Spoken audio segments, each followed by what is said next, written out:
5 seconds. Start.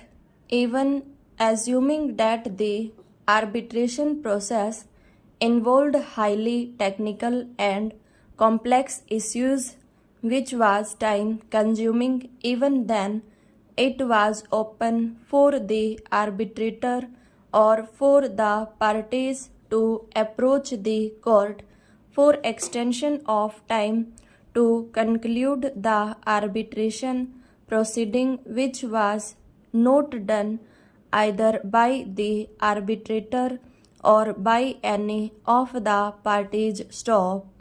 As correctly noted by High Court in its impugned judgment, there was no cogent reason for the delay in making and publishing the award by the arbitrator. Stop.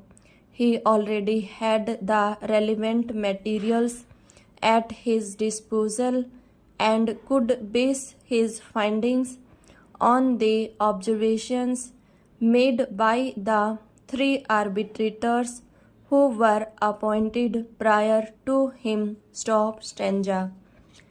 It has been correctly observed by the High Court that the arbitrator had become functus officio in the absence of extension of time beyond 30th of September 2005 to make and publish the award. Stop. After the said date, the arbitrator had no authority to continue with the arbitration proceedings. Stop. The learned counsel, appearing on behalf of the appellant, argued that in the absence of any statutory period prescribed under the Act for rendering an award, the direction of the court to conclude the arbitration proceedings within the time prescribed by it would not make an award passed beyond the time so prescribed null and void. Stop. He further argued that the High Court was wrong in not extending the time fixed by it in the order for early conclusion of the arbitration proceedings and terminating the mandate of the arbitrator when neither the Act nor the arbitration agreement prescribed any time for making and publishing the award. Stop. Stanza.